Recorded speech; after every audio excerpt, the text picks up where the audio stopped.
وعامل عمالة مراكش، السيد رئيس مجلس جهة مراكش أسفي، السيد الكاتب العام لوزارة التضامن والإنتاج الاجتماعي والأسرة ومدير وكالة التنمية الاجتماعية بالنيابة، السيد مدير التعاون الوطني، السيدات والسادة أعضاء مجلس جهة مراكش أسفي، السيدات والسادة المدراء الجهويين للمصالح الخارجية والمؤسسات العمومية، السيدات والسادة رؤساء ومسيري التعاونيات، السيدات والسادة ممثلي المجتمع المدني، السيدات والسادة ممثلي وسائل الإعلام المحلية والوطنية، ضيوفنا الأعزاء كل باسمه وصفته والاحترام الواجب له، أيها الحضور الكريم، نرحب بكم في حفل تسليم شواهد الاستفادة من تمويل مشاريع التعاونيات في إطار برنامج التأهيل والتمكين الاقتصادي للنساء حاملات المشاريع ودعم التعاونيات في جهة مراكش أسفي، ثمرة اتفاقية شراكة بين وزارة التضامن والإنتاج الاجتماعي. خير ما نفتتح بهذا الحفل البهيج آيات من الذكر الحكيم يتلوها على مسامعنا المقرئ أنس العسول، فليتفضل مشكورا. أعوذ بالله من الشيطان الرجيم. بسم الله الرحمن الرحيم.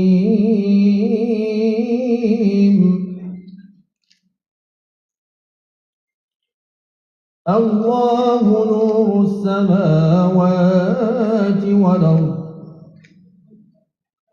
مثل نوره كمشكاة الزجاجة كأنها كوكب دري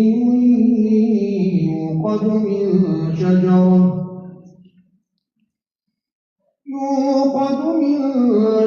غربية يكاد زيتها يضيء ولو لم تمسسه نار عنيد في بيوت أذن الله أن ترفع ويذكر فيها اسمه يسبح له فيها بالغدو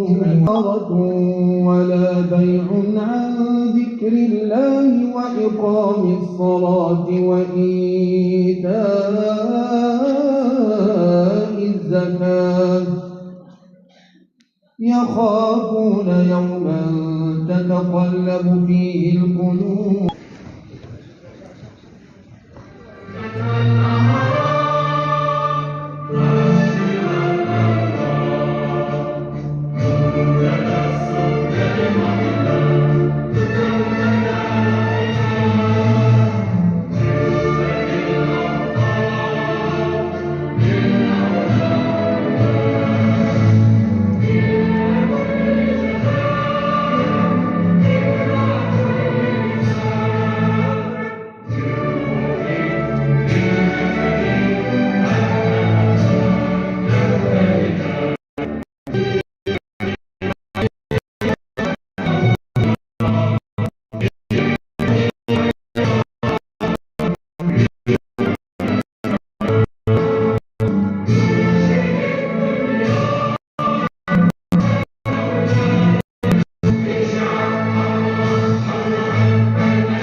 التوجيهات الملكية السامية الرامية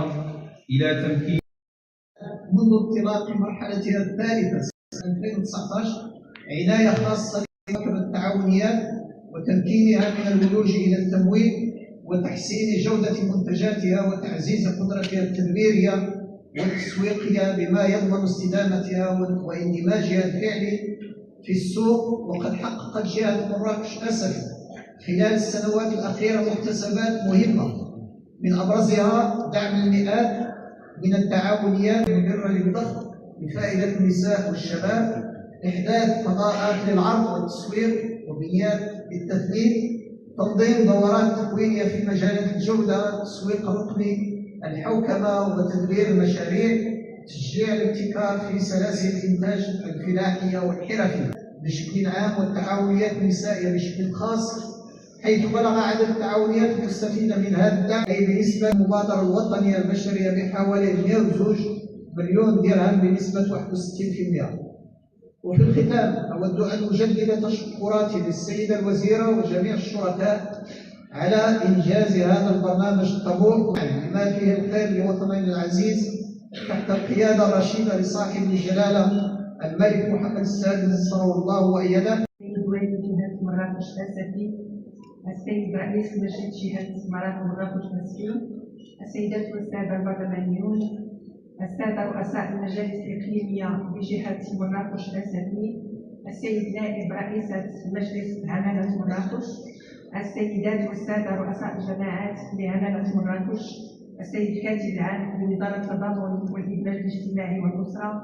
السادة المديرين الإقليميين والجهويين، السيدات والسادة ممثلات وممثلو القطاعات الحكومية ووسائل الإعلام، السيدات المستفيدات من برنامج تمكين اقتصادي بجهة مراكش الأسفي، أيها الحضور الكريم،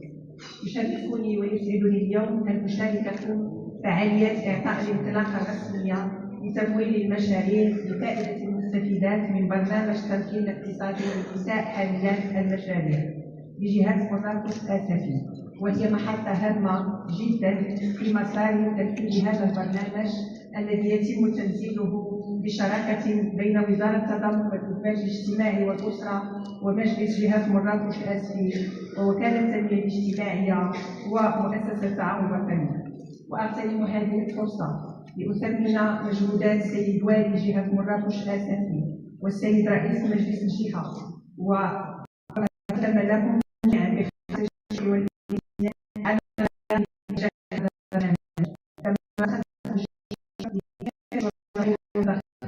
ومسؤولات ومسؤولي وأطر مؤسسة وكالة التنمية الاجتماعية ومؤسسة التعاون الوطني وكذا الجمعيات الحاضرة في هذا البرنامج على مساهمتهم في إنجاح هذا الوجه الاجتماعي الهام. حضرات السيدات والسادة،